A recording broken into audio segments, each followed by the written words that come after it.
And today we've decided that we have a panel discussion on equity in education. All right, thank you everybody for joining us today with our candidate Armchair Series.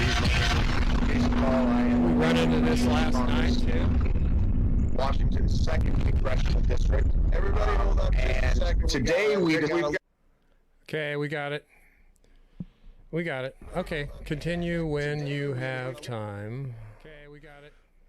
Now we got it. We got it. Okay. Sorry. Continue when you have time. All right. So, Rick, are we going to try that again? We're trying. We're live right now. Sorry about all the skull crushing. It's fixed now. We're trying. We're live right now. Sorry about all the skull crushing. Go ahead. Hello. Yep. We're in there.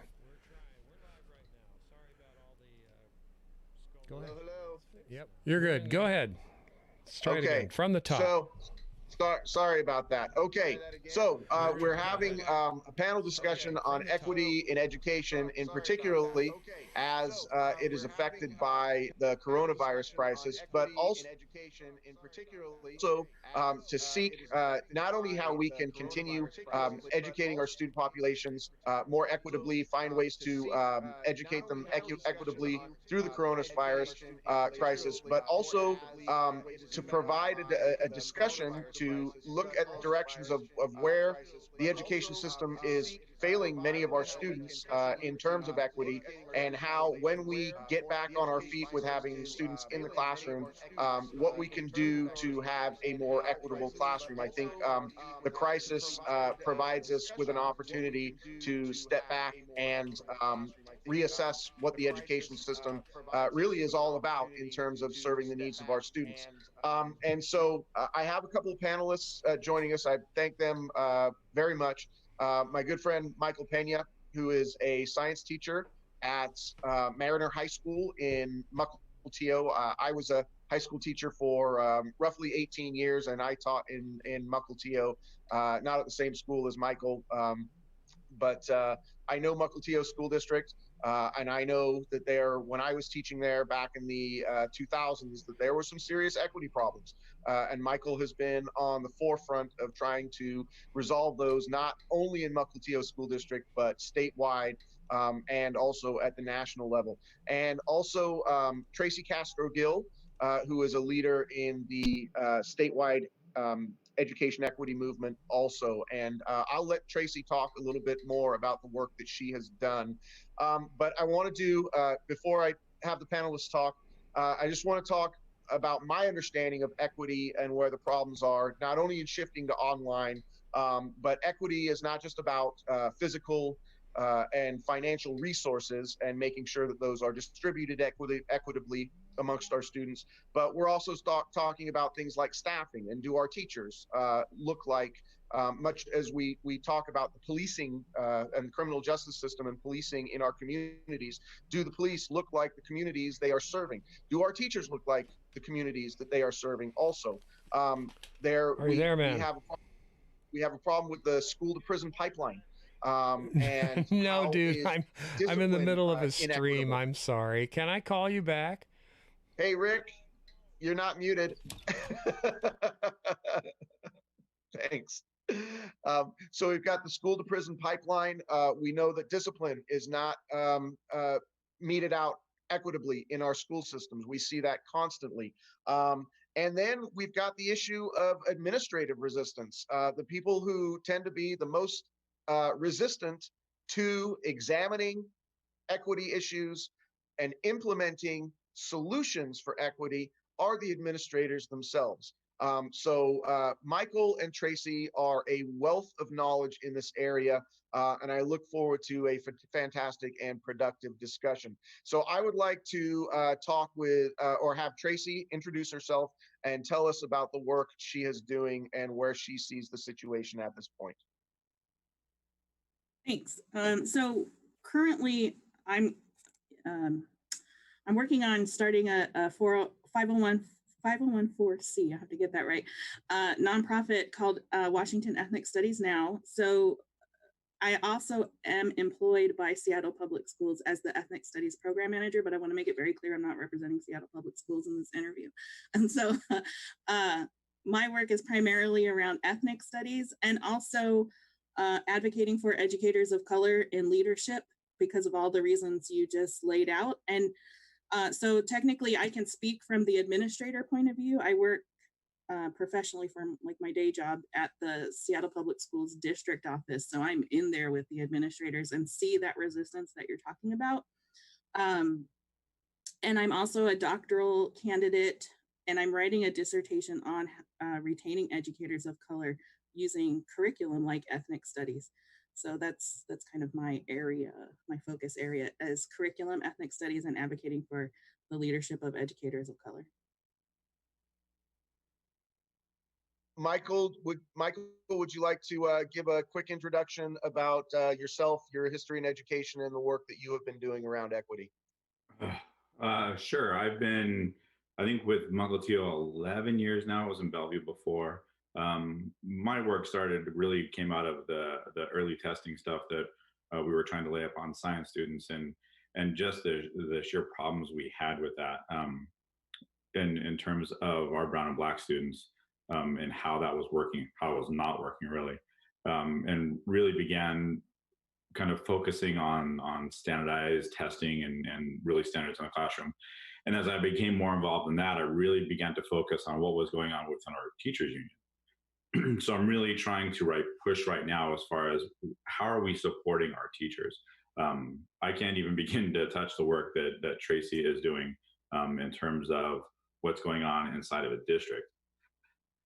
But there's not really a whole lot of movement inside of the union itself in terms of how are we supporting our brown and black teachers, how are we building that pipeline, just a whole lot of racial and social justice issues within the union. So my current push right now is how do we bring bargaining for the common good into our union, and how do we layer upon the principles of bargaining for the common good and begin to reach out across unions in the state and into communities as well, and bring their needs to our bargaining tables as educators. Fantastic.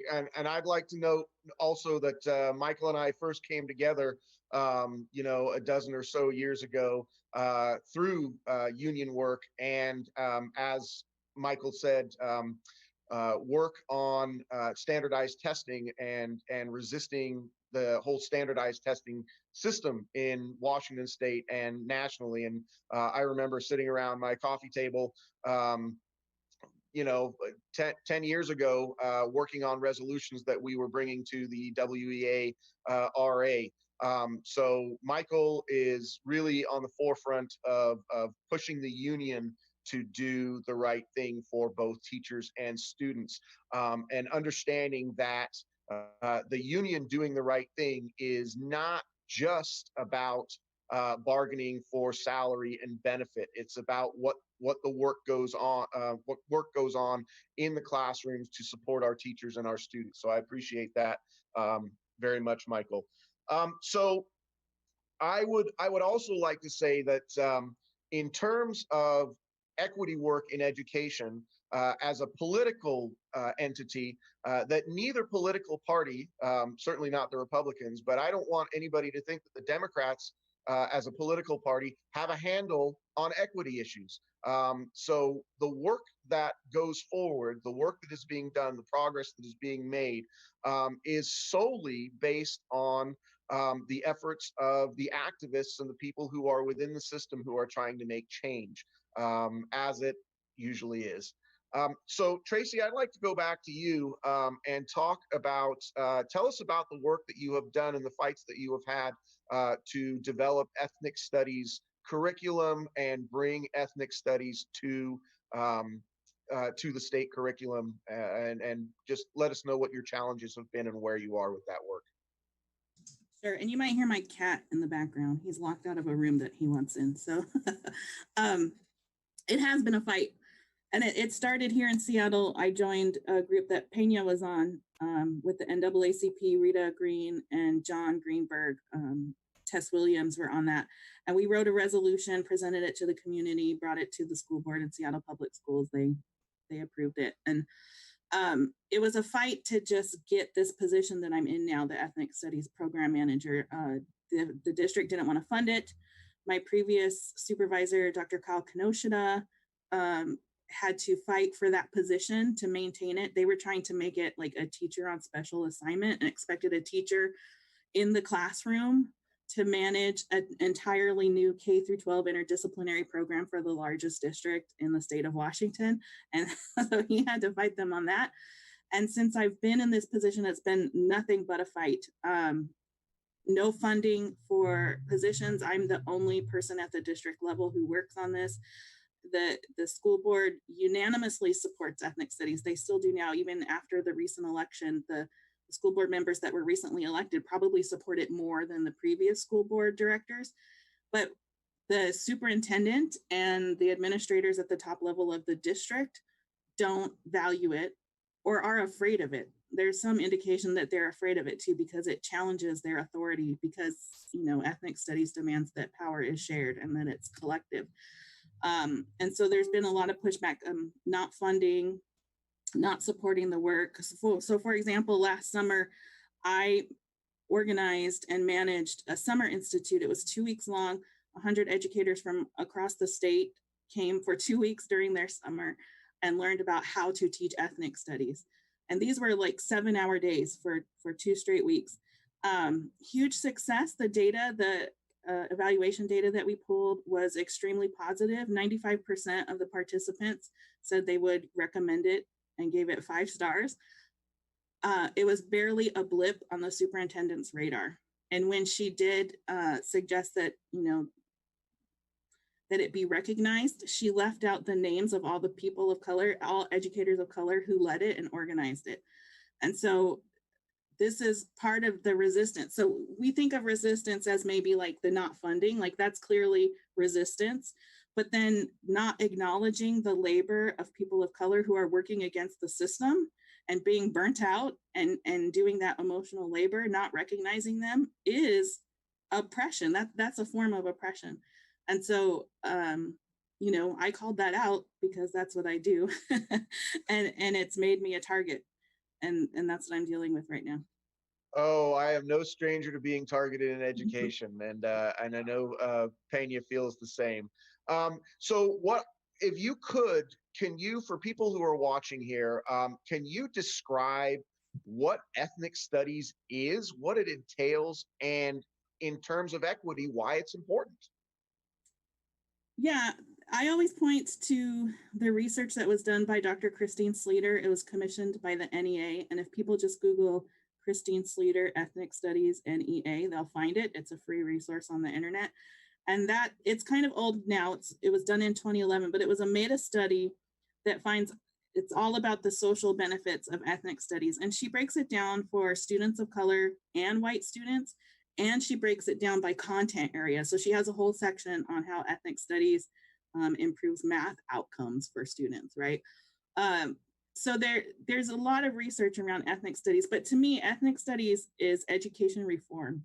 A lot of people think of it as content, and they have the like university level ethnic studies courses that they consider, you know, that they imagine in their minds. It's like a one-off course and people learn about Black studies or something. But I focus more on what Dr. Duncan Andrade calls pan-ethnic studies, which is the analysis and critical assessment of the power dynamics in the United States focused on race. And we can do that in every classroom and in every grade level. And it's not just content, it's how we teach too. If we're challenging power dynamics, it's going to be the how we're teaching also. And so I think that that's where some of the pushback comes from too, is people, administrators don't recognize that this is more than curriculum, that this is education reform, and it's educator and student and community-led education reform instead of corporate-led education reform. But you know, that scares a lot of people, that challenges their power and their authority. Yeah, I'll certainly from my experience in the classroom, and so everybody knows, I haven't been in the classroom for a couple of years. But I tried to push some math reforms in Marysville School District. They hired me to be the math expert. And when I actually tried to be the math expert, they didn't want me to be the math expert anymore. It was very much a here's what we're doing and fall in line rather than a critical analysis of what our curriculum was, how we were delivering that curriculum to our students, uh, where our shortcomings were, how we could stopgap some of those shortcomings, and certainly just the diversity of students and how there was so much. I tell you, up in Marysville, we at the school that I taught at, we have had probably about 25% of our population being Tulalip tribal members, and they did not quote unquote perform to the same level. I think they were passing the state standardized tests at around 8%, which is, the district wide, it was 30% passing math, but the Native American students were passing it around 8%. And so we reached out to the tribal members, the tribal council at Tulalip, and talked with them about how best we could serve their students better. But in terms of really doing a critical analysis of what our curriculum was and how we were presenting it, the district was not willing to do that. And you probably know who Larry Nyland is, but he was our administrator for the time that I was working with. But you did mention Kyle Kinoshita, and he was one of my administrators also. And I'm glad, it seems to me like you were saying he was supportive of the work that you were doing. And I'm really glad to hear that, because in the Marysville administration, I felt he was one of the few allies that I had, although he was still, he wasn't the superintendent. And so I've experienced that also, and also experienced the pushback where the administrators are essentially telling people who are trying to be the activists that you need to sit down, shut up, this is not your job. And it is incredibly frustrating. It's tiring, it's frustrating, and the sad part is that you see the impacts on the students. You see where the system is failing the students, and you feel helpless to make that change. Making that change is, like you talked about, emotional labor. It is such a struggle, and to not bring that home when you're trying to do that work for the job that you are paid to do, to walk back through your own front door and to leave that work at the front door for an activist and an educator, it's a flat out impossibility. So it becomes really consuming work, and I'm so appreciative of the work that you're doing on the forefront of challenging these power structures, because that's really what it is. Michael, can you add to what Tracy is saying with ethnic studies as it relates to the work that you have done either with the union or within your school district? Not within my school district. I had originally brought that up to my administration and said, hey, this would be an awesome way to bring a whole new set or a whole new way of looking at kind of our students and ourselves and our society. And they were open to that and have been working on that. And many of them they went through Tracy's Summer Institute last year. They're definitely more of a social studies focus. They're working on that as a single course. But we're working on how do we bring that in? How do we bring that into a science classroom? How do we bring that into a math classroom? And really beginning to, within that core group, talk about how do we extend that work out? So it's not a content specific course like Tracy was talking about, but more of a pedagogical view.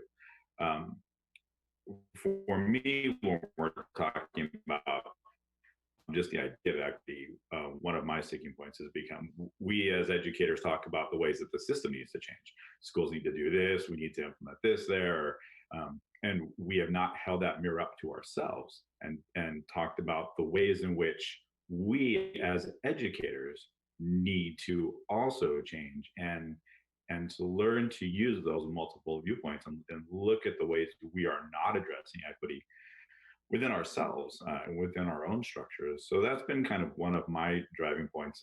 It's been hard over the last several years. There's been a lot of resistance for various reasons.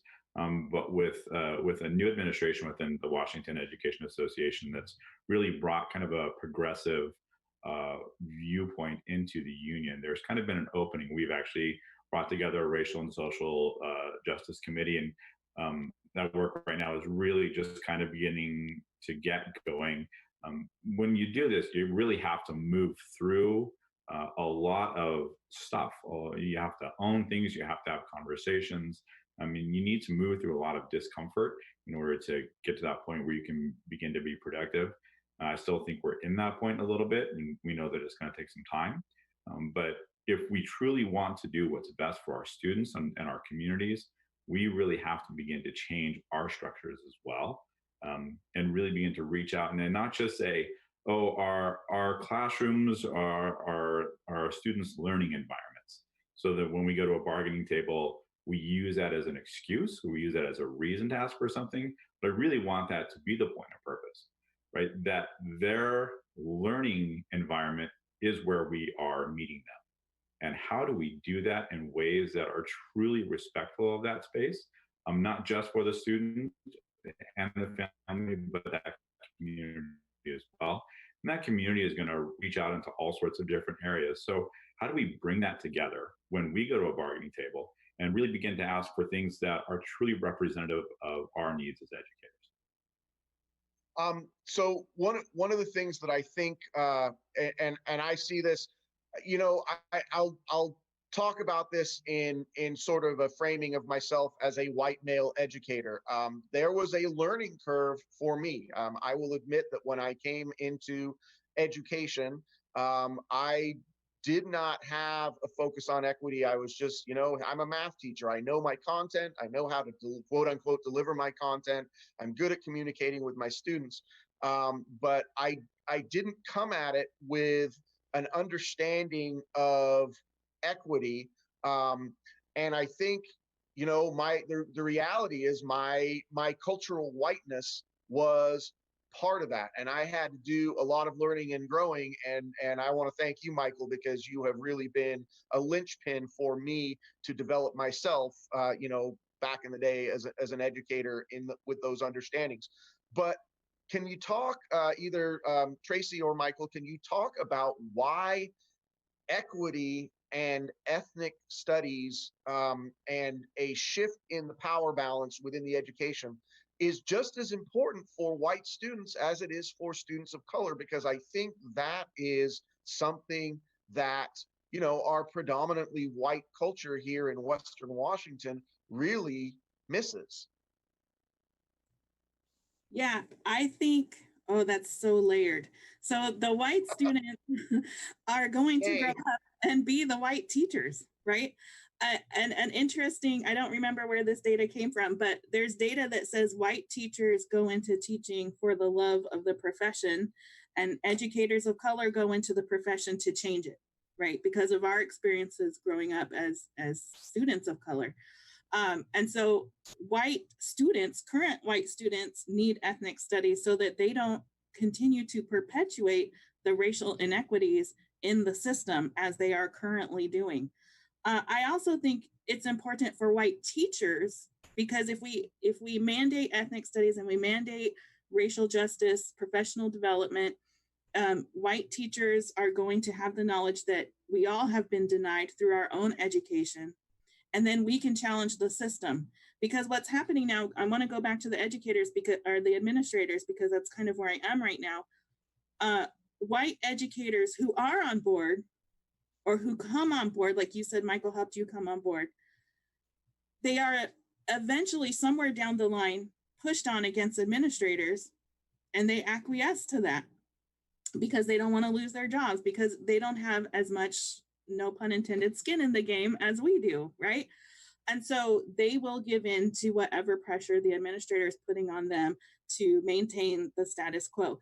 That's part of it. And the other part is white people, educators of color too, but white educators don't know what a truly liberated system looks like. They don't have the background. And, you know, in ethnic studies, we talk about indigenous epistemologies, or indigenous native ways of knowing and being and interacting and being humans together. They know the white way. And so unless they know a different way, they're going to keep perpetuating whiteness. And so there's so many layers, yes, for the students, also for the educators. And we can never break the cycle of inequities if we're not teaching everybody. No, absolutely. And how we go about reframing that, right? And not even just saying, how do we change teachers now, but right, our students are our current pipeline to tomorrow's teachers. So how do we have those conversations with them? How do I explain to them, I was a horrible high school student. I was I was bad. Like I can't even get into details on that. I was that bad. My students ask me now, well, if you didn't like high school, why are you a teacher? And it is exactly as Tracy said, like coming from those experiences, like I love science and I love learning about scientific things, and I love the content that I do teach, but it's such a small piece of what I do in a classroom now, and the ways that we go about supporting our students and having those conversations. And really, we talk about relationships kind of being that keystone of what goes on in a classroom. Um, but relationships with who, right? We know that our white educators really are not having those one-on-one relationships with our students of color, because that ability to connect and understand what life experiences are like, right? That's a barrier. It it's part of the reason why I had to move school districts. Everyone thought I was crazy. It was Bellevue and it was at Newport High School, and was one of the top rated schools in the country, and I just could not understand my students. And then coming over to Mariner High School, I now work with students who I do understand. We have common life experiences. I went to school just like they did. I felt the same things that they are currently feeling. And that drives me crazy, because that was 30 something years ago, 40 years ago, right? And how have we not changed this system? And for me, I look back at the ways in which we operate as an education system, and how do we change kind of what we do. I think about standards, and I was thinking about that while Tracy was talking. And when we standardize something, who do we hold up as the standard? Right? Where is that line? Like, it's always has to do with that middle class white American viewpoint. And how do we support those students that are never going to fit into that silo, because that's not their life experiences? And I'm not saying that as a way to say they're brown or black, so they grow up different, but the way society treats those students, right, is what creates that reality for them in part as well. And how do we fit all that into an ethnic studies class? Tracy's done an amazing amount of work within Seattle Public Schools, and we're trying to capitalize on a lot of that work and what we're doing. So I'm part of the Ethnic Studies Advisory Committee with the state, and developing kind of a state framework with that. And it's really tough to begin to take that and to layer that upon kind of a broad swath when we talk about, well, we're ready for that in some areas, but in others, it'll be a long time before we get there. And yeah, but that's not a reason to not do it. Those students sitting in the classroom now, every single one of those students, they're the reason to do it and do it correctly. Absolutely. Can I thinking, jump in? Go ahead, Tracy. Sorry. I think it's a case of putting the chicken before the egg too. And I think that goes back to what Michael was saying earlier about how we say it's the kids.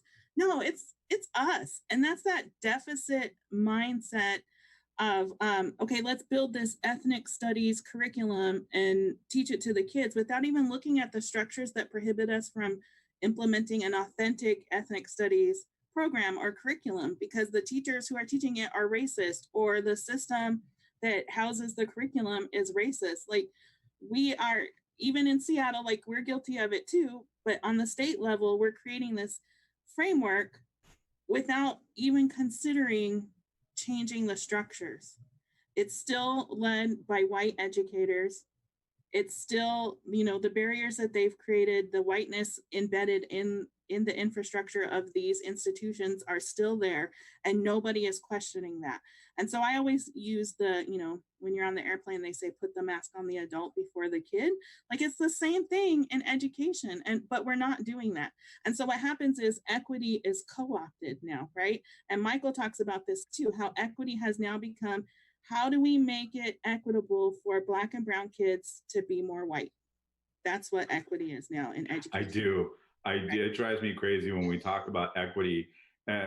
We define equity as giving somebody what they need, right? Not necessarily equality where we give everybody the same thing, but we have to realize that some people might need a little something different. But when we talk about an education, we're still talking about that standard. How do we get our brown and Black students to that standard? And again, when we look at that standard is middle-class white America.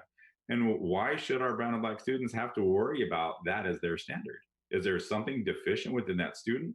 And that's not it at all. It's really about the ways in which we look at them. I think about what we're dealing with right now with the schools being closed in the middle of this COVID crisis.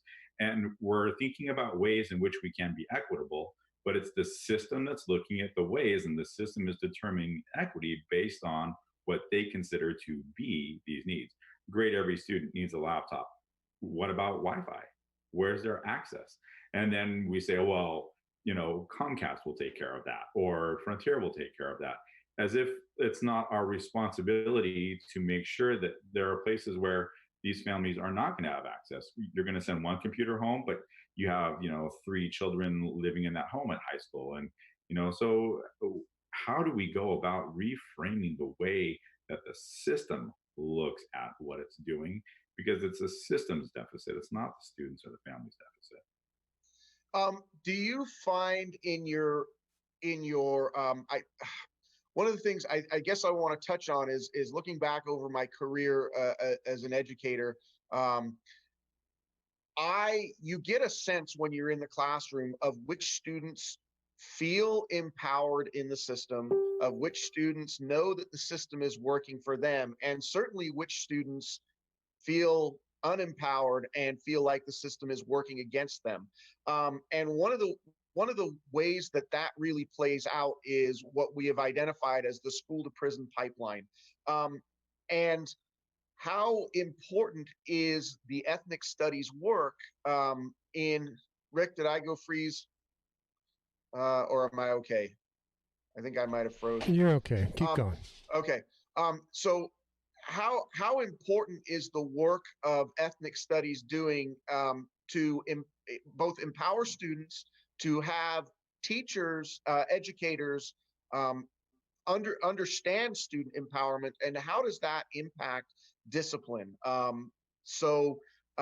mean, we want students to quote unquote behave themselves in class and be that kind of student where I'm talking about that's a mindset. That's kind of that sort of white standard mindset, and it ends up with educators who don't have a mindset of empowering their students.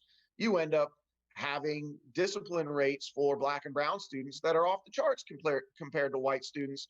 And then you have all of the impacts in those students' lives moving forward, where maybe they are they're getting in trouble for truancy, where people aren't looking at what their real life situation is. So can you explain the importance of ethnic studies and equity in terms of discipline and just students, what the realities of their life is within the school system?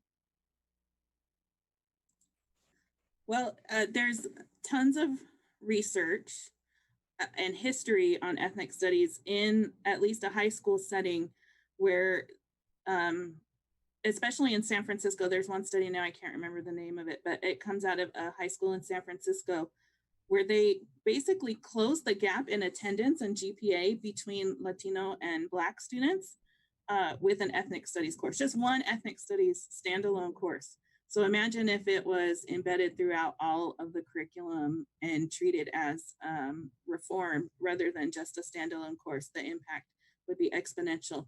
And then there's the example of the Tucson Mexican American Studies program where they closed all the gaps, including test scores, and they didn't teach to the test, right? They just taught the students as human beings. And so ethnic studies is also really focused around this concept, the Freirean concept of we are agents, not objects. So we are agents of our own learning, and we are agents of our own experiences, and we are agents of change. And so that's one way ethnic studies really, I hate the word empower, but there's not there's not another word. And so what we're seeing is uh, white educators will say kids aren't ready to learn these hard truths, right? I taught sixth grade. My sixth graders know it's white people aren't ready to teach the truths. Our kids of color already know the truth. So in an ethnic studies course, we're just giving them language that they can use to describe their experiences and to work towards changing that. And that's the only difference. The kids already know, like you said, they know that the system is not working for them. They come to school and they see that Black and brown students and their peers are in one class called the special education class, and their white and Asian peers are in another class called the advanced or HCC or spectrum or whatever the school district calls it, right? They see that, they know that. And so the white educators are only fooling themselves thinking that the kids aren't ready. So, Michael, I saw you when I talked about the sort of model student and a student behaving themselves in the class, and so there could be a learning environment. I saw you shake your head and laugh. Explain why what I stated there, and I stated it as a fallacy. I mean, I understand that that's a fallacy. Can you talk about why that is a fallacy? You know, I listen to it again as I'm listening to Tracy. I'm thinking about my own experiences. I remember walking through one of my buildings one day, and I was walking down the hallway, and I was looking in the classrooms, and there were rows of desks, and every student was working, and it was a beautiful thing. It looked great to have all of these kids in line. The room was quiet, and they were all working, and I thought, how are you learning anything? And I'm sure they were content learning, but I view education as more of a holistic kind of experience, you know. And again, I'm high school, so I'm looking at, you know, 14, 15, 16, 17-year-old kids, young adults really, and they're learning how to navigate so much of their own world and to make sense of their own experiences. And I've had to change my own teaching approach, right? The ways in which I teach, my own pedagogy.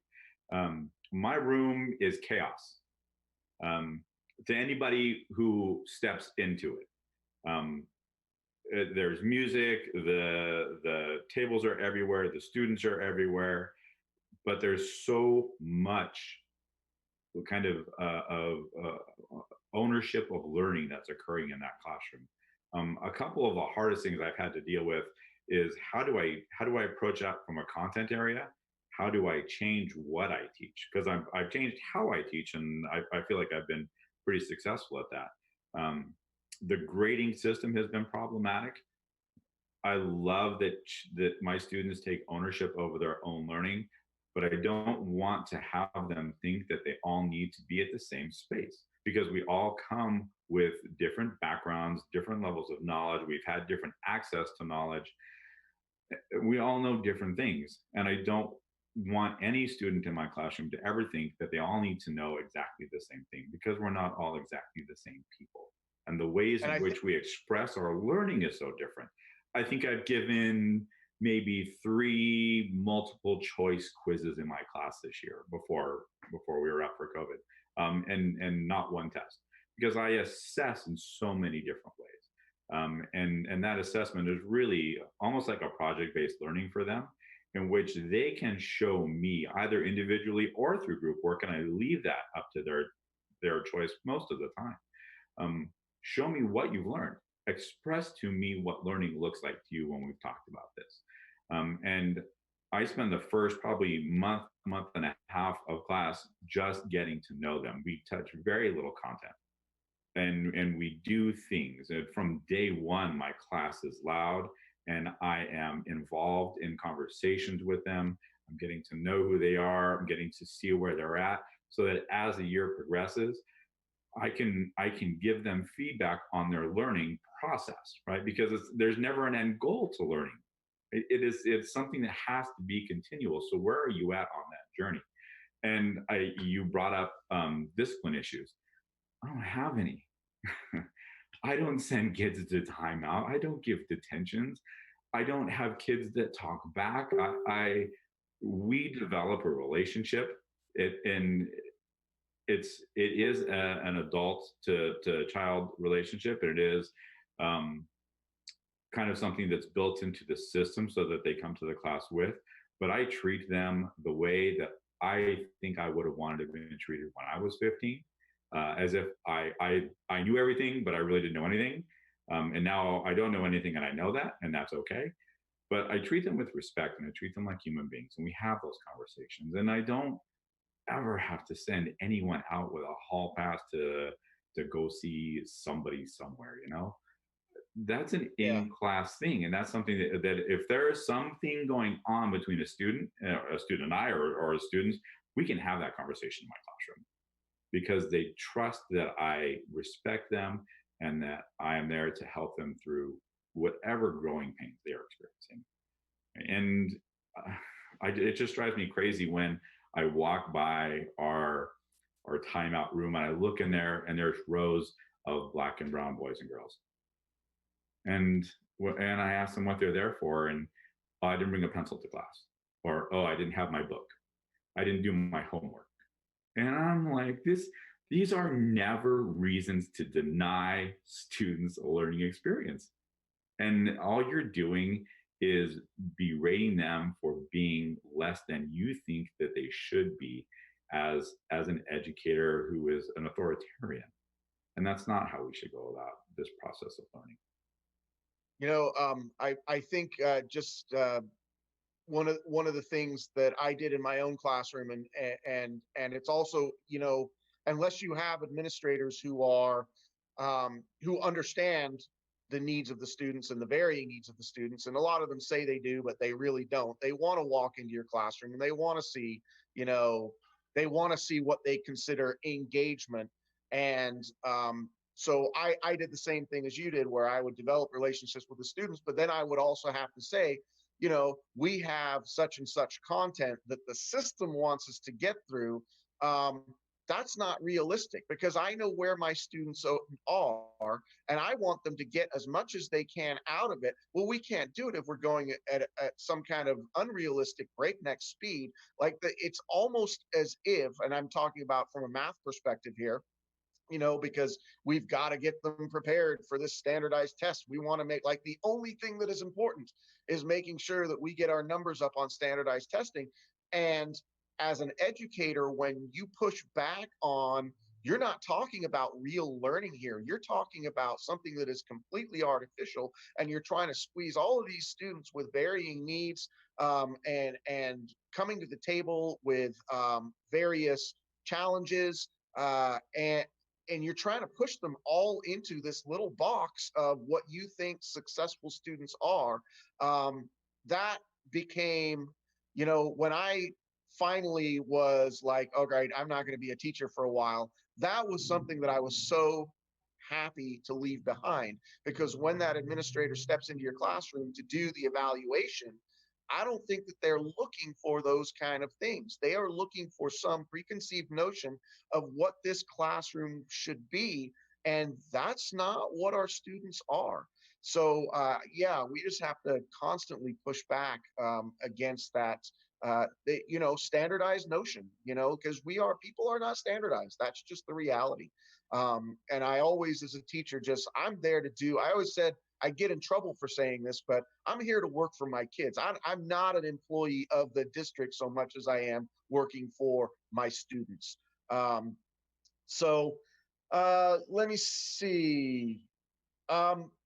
So you posted you made a Facebook post this morning, Michael, and you had a whole bunch of bars up there about these categories that, if you're approaching education from a white supremacist point of view, this is what it looks like. And if you are approaching it from an equity point of view, this is what it looks like.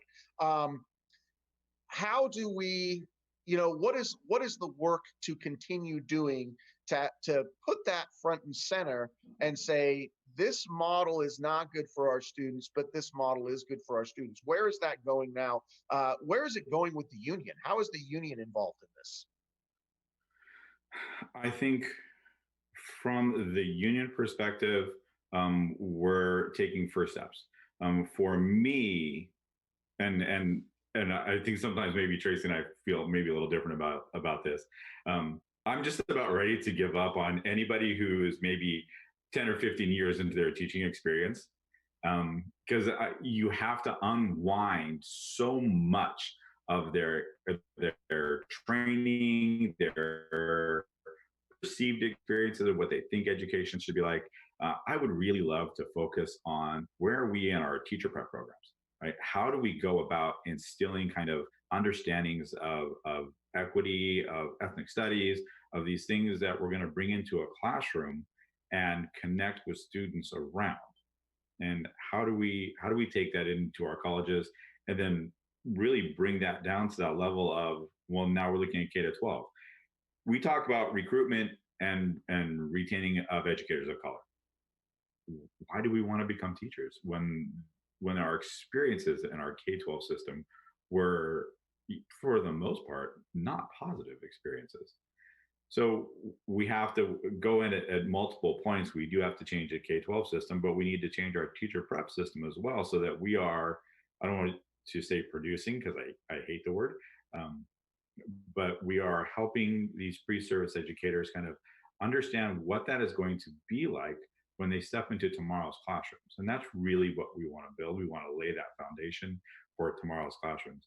I appreciate Tracy's headstrong belief that I don't know if we can change maybe Tracy or not, or we can educate the current classroom teacher around what's going on. I think maybe for some people that are ready to do that and move beyond kind of what they have understood or not. But I see so many, and I'm like, I don't have time for you right now to help you through understanding your own privileges, because I'm worried about what's going to happen tomorrow. I frequently tell people, because the whole system is set up on this hierarchy, and experience and number of years in the profession is believed to trump newer teachers with better ideas.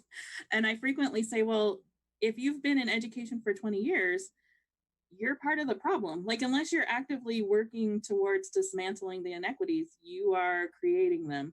And so I don't think necessarily experience is important. And I'm certainly fine with changing the culture of a school district and pushing out those people who aren't going to come along with us. They can find a new profession. Like, I don't care. And so I believe that too.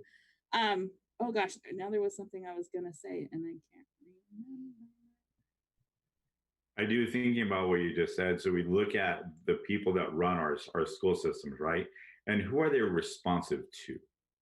Right? And I think now back to, and Jason, this folds back into what you're doing, right? They are responsible to their communities, but to the communities of voters, right? So we look at our superintendents, and if they have to get bonds and levies passed for money for whatever, really, who are they catering to? Is it really the needs of the students in the communities, or is it, I have a business to run, and I would never want to look at education as a business, and I know some people do. There is the business of running a school, and I get that.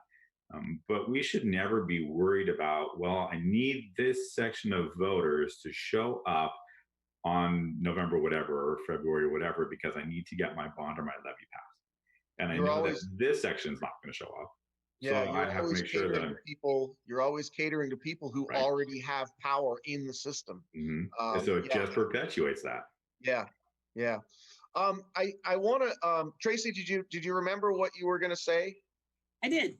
Good. I was going to say, the classroom environment that Michael described his classroom as is very similar to when I taught sixth grade. My kids were all over the place. They were loud. They were yelling at each other. But guess what? They were learning. I had far fewer discipline problems. I'm not going to say none because I taught sixth graders and they are nuts sometimes. And so, but I had far fewer discipline issues than some of my colleagues in the same building. Like, they would say, oh, this kid is such a problem. And I'm like, that kid's an angel in my class, right? But It's important to also note that discipline rates for educators of color mirror discipline rates for students of color. So those educators who are being more culturally responsive, who are doing the things that the district rhetoric claims it wants to achieve, they're being punished and pushed out. We are being punished and pushed out. I'm one of those people. And so we're being punished and pushed out. So it's not only our education experience, it's once we become educators, we're subjected to the same treatment that we were subjected to as students. And so that's why it's so important. And I want to make a point too, is I can only speak to Seattle, but in Seattle, the teachers are the people, the educators are the people who are showing up to these professional developments, these anti-racist professional developments, the ethnic studies professional developments. I have not had one administrator in Seattle Public Schools come to an ethnic studies professional development. And so John Greenberg frequently goes and testifies in front of the school board, and he says, you're asking us to be anti-racist, which means oftentimes we're having to challenge our own bosses. And so that's why it's so important to call out those administrators and talk about systemic change before we can even talk about ethnic studies or what we're providing for our students, because our educators of color are under attack. Rick, I just want to quickly say, are there any questions on the YouTube stream? Is anybody jumping in and want to ask Michael or Tracy a question about anything? Not specific questions. There are a lot of comments, to what you guys are talking about. Human made quite a few. Let me pick one out here.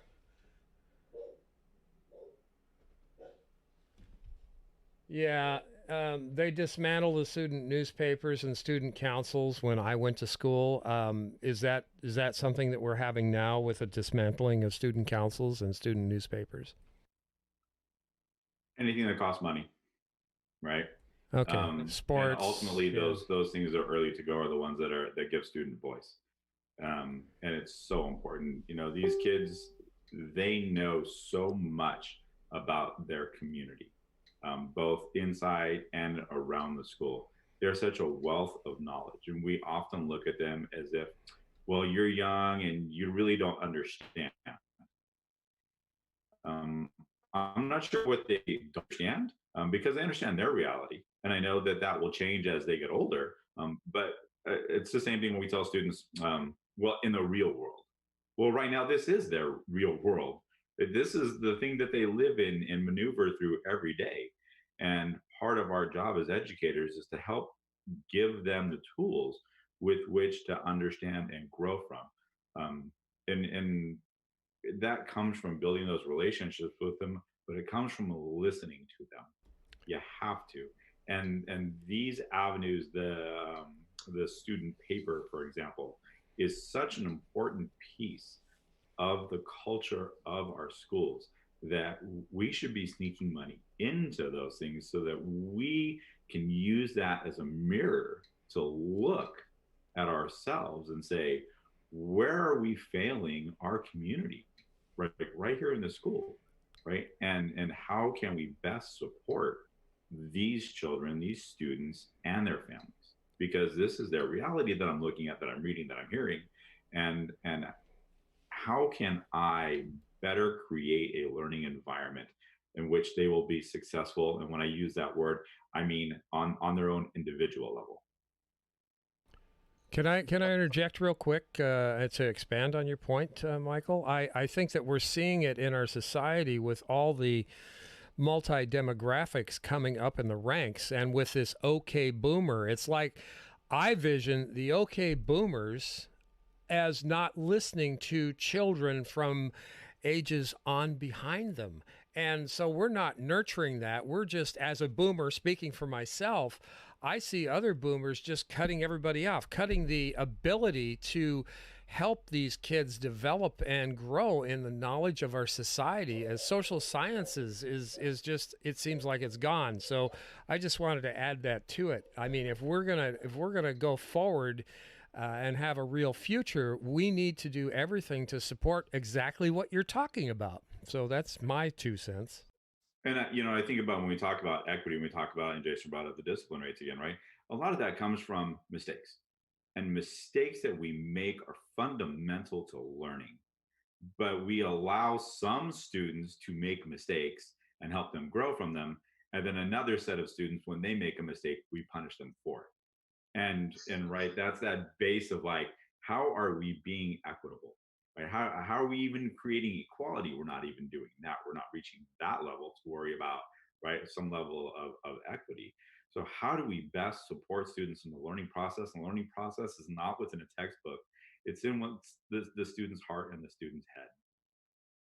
I think I want to point out too that whatever inequity we see in the classroom is going to play out in things like student newspapers, where it's going to be mostly white students who have access to writing for the student newspaper because they're seen to be more literate, more, what's the word?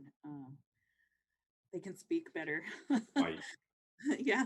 And so there's there example at Garfield High School in Seattle. They have the student newspaper, and then they have another newspaper called Melanin Monthly that the students of color got together and started because they weren't hearing themselves represented in the Garfield student newspaper. And to kind of build on what Michael was saying, when you have those groups, student groups that are mostly white, they are given more freedom to kind of lead themselves. And what I see happening is when students of color are brought together, for example, Superintendent Gino put together her student advisory committee, and it's mostly students of color, so I'll give her that. However, the students tell me privately that they're very facilitated. And so they come into a meeting, they have these set goals, these things they want to talk about, and they're not given space to just talk about their needs or express themselves or express their frustration. Everything has to have a positive spin on it. And so that's kind of the difference too between groups of students of color and groups of mostly white students. Yeah, it seems like administrators or facilitators in that regard want everything to be really sanitized, and we don't live in a sanitized world. People's realities are not sanitized. People's realities are, uh, constant struggles. So I want to change directions here, just because we are now in the midst of an unprecedented pandemic, uh, with the coronavirus. And how how do you see, I mean, you guys, I'm as a parent, my kids go to Lake Stevens schools. As a parent, I'm getting emails from administrators, and my kids are getting emails from their teachers about how we're going to make this shift, to trying to do some online learning. What are your thoughts about how districts are handling that, in the moment? You know, in terms of equity, but just, I mean, do they have a real plan for doing this? Because it seems to me as a parent that they don't really have a plan to handle this at all. It's one of the reasons that I decided that, hey, I'm going to do what I can as a math teacher to just do some online tutoring for anybody who needs it. It's the best I can offer at this point for my community. Get online with me and let's talk about math if you want to. But it's obviously not a systemic thing. So how is the system handling this? And how do you see this? I think this is really a critical point. I don't know if kids are going back to school this school year. It seems like maybe they're not, and probably the safest thing for the health concerns is that they don't. But when we get to the other side of this, whether it's at the beginning of next school year or further down the road from that, how can we use this time to best change things so that when we come back, we're doing things better in terms of equity? Where do you see the opportunities lying in this span of time where people aren't in the physical classroom setting? Either one of you. I think first we have to be honest, and I'm not seeing that. So I don't want to place 100% of blame on superintendents because they received this very generic, vague instruction from the state government and also from the federal government, who's not being very supportive. However, you know, that's how leadership should work, right? It should funnel down. So at the top, you get a vague statement. And as you get closer and closer to like the actual work, it funnels down and you figure out what to do. I've looked over the MOA between SEA and SPS about what educators are supposed to do. And as a teacher, I would have no idea what I'm supposed to do. Like it doesn't outline any specific details about how I'm supposed to teach or reach my students, but everybody's celebrating, yay, we came to an agreement. So I think we need to be honest that we don't know what we're doing first. We need to be honest that whatever we come up with is not going to be equitable. We need to be honest that we're not prepared, but instead there's this whole positivity for positivity's sake spin on everything, right? Like, yes, we're doing it and we're going to be equitable and we're going to reach everybody when we all know that's not true. Like I consider myself to be an affluent person. I'm a single parent. I'm at home right now because of reasons. And then I have a 14-year-old, a ninth grader, and I'm struggling to get, and I'm a trained educator, and I'm struggling to get them through this transition into online learning. And I taught, like, I text their teachers, I'm friends with their teachers, and I'm struggling. So if that's the truth for me, it's safe to assume that other parents have it far worse. When you talk about immigrant parents who may or may not speak English, who have 3, 4, 5, 6 kids at home who are all school age, who, you know, have just lost their jobs trying to figure out how to pay rent. But we're not talking about that. So I guess that's one answer to your question is what can we do? We have time now to highlight those inequities that are being exacerbated and talk about them instead of pushing them under the rug and pretending like they don't exist. No, this system was built for inequity. We often will say, oh, this system's broken, but it's really not, right? It's working exactly like it was designed to work. So when I hear our education leaders talk about we need to develop an equitable system for whatever it is that we're dealing with through the COVID crisis, it's not possible. It is just not possible for the system under pressure in a short amount of time with no supports built in, because again, it's been an inequitable system this entire time. We're never going to be able to develop what they say that we need. We don't have a skill set for that. I think we have people at different levels who would like to figure it out. And I think we have people at different levels who say they would like to figure it out. But what I would love to see right now are for community organizations, our school boards, our unions to really begin to look at the system, the structure of the system, and have conversations about what could we do right now in this time that could literally be a reset. How, we can look at these pieces of inequities of the system, our rules, our policies, our regulations, our WACs, our whatever it is that we need to look at, and how can we use this time to start to rebuild a system that when students come back in September, we now have the foundation for and interlocking a web of supports that extend beyond the classroom, beyond the building, into our communities, right? So that our communities can come into our schools, so that our schools can reach out to community leaders and members and really begin to build a strong system that is really reflective of those areas where students are learning of our communities.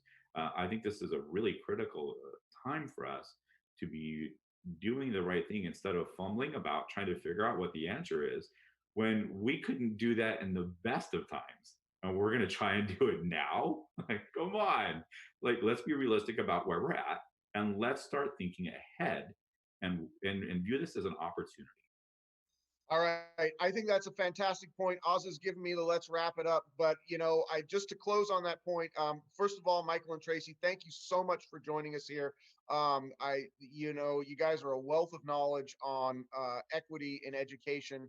And I think the coronavirus, where we're seeing right now how our systems are failing us, not just education, but all sorts of systems are failing around us. because those systems were never really designed to support us. And I think that the best thing that we can do in this time of crisis is lean on ourselves as community members and talk to each other. You know, we have to do it with distancing, but talk to each other about what we want to look our society to look like on the other side of this crisis. And I think, and so in that regard, I do think the coronavirus crisis is offering us a magnificent opportunity, sad under the circumstances, but really an opportunity. So I appreciate it very much, Michael, Tracy. Thank you so much for being with us. Thank you, Jason. Yeah, thank you.